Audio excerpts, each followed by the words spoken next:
अगर आप सोचते हैं कि गलत करके बच सकते हैं तो यह कहानी जरूर सुनें। कर्म किसी को माफ नहीं करता, चाहे वो रंक हो या राजा। एक विस्तृत कहानी। बहुत समय पहले की बात है। एक समृद्धि राज्य में वीरेंद्र नामक एक राजा राज करता था। उसका राज्य बहुत बड़ा और धन ध्यान से भरपूर था। प्रजा उसके अधीन रहती थी, लेकिन राजा का स्वभाव घमंडी और निर्दय था। उसे अपनी शक्ति और धन पर बहुत घमंड था। राजा वीरेंद्र का मानना था कि वह जो चाहे कर सकता था। किसी के साथ भी अन्याय करे, किसी को भी दंड दे, उसे कोई नहीं रोक सकता। वह अक्सर गरीबों पर अत्याचार करता, उनकी जमीन छीन लेता और जो विरोध करता उसे जेल में डाल देता। उसी राज्य में एक गरीब किसान रहता था जिसका नाम था माधव। वह बहुत ईमानदार और मेहनती था। एक बार राजा के सैनिक ने उसकी जमीन पर कब्जा कर लिया, क्योंकि राजा वहां एक महल बनाना चाहता था। माधव ने न्याय की गुहार लगाई, लेकिन उसकी आवाज राजा तक पहुंचने से पहले ही दबा दी गई। हताश होकर माधव ने आकाश की ओर देखकर कहा, हे ईश्वर, यदि न्याय है तो एक दिन इस अन्याय का फल जरूर मिलेगा। समय बीतता गया, राजा का अत्याचार बढ़ता ही गया। उसने अपने ही मंत्रियों पर सहयोगों के साथ ही छल करना शुरू कर दिया। धीरे धीरे उसे खिलाफ नफरत बढ़ने लगी, लेकिन डर के कारण कोई खुलकर सामने नहीं आता था।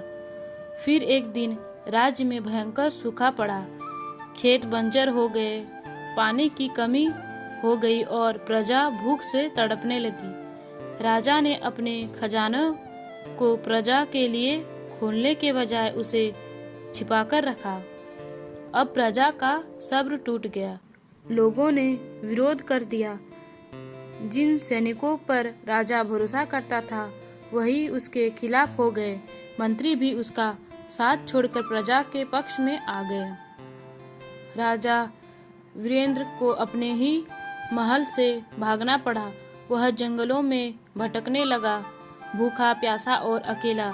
अब उसके पास न तो धन था, न शक्ति और न ही कोई साथ देने वाला। एक दिन वह एक छोटे से गांव में पहुंचा, जहां उसे भोजन की बहुत जरूरत थी।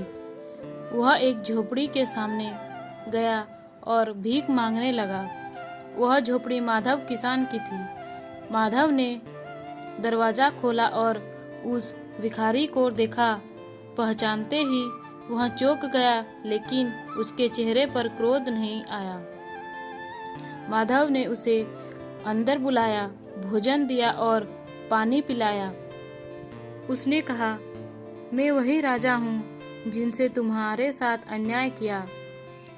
आज मैं अपने कर्मों का फल भोग रहा हूँ, मुझे माफ कर दो। माधव ने शांत स्वर में कहा, राजा हो या रंक, कर्म का फल सबको मिलता है। मैं तुम्हें माफ करता हूँ, लेकिन तुम्हारे कर्मों ने तुम्हें सजा दे दी है। राजा की आंखों में आंसू आ गए। उसे समझ आ गया कि सत्ता और धन हमेशा साथ नहीं देती, लेकिन कर्म हमेशा साथ चलती है। कर्म का नियम अटल है। चाहे व्यक्ति कितना भी शक्तिशाली क्यों न हो, उसे अपने अच्छे और बुरे कर्मों का फल अवश्य मिलता है। इसीलिए हमें हमेशा न्याय, दया और सच्चाई के मार्ग पर चलना चाहिए। अगर आपको वीडियो अच्छा लगा तो लाइक एंड सब्सक्राइब जरूर करें और वीडियो को शेयर करें। हर हर महादेव।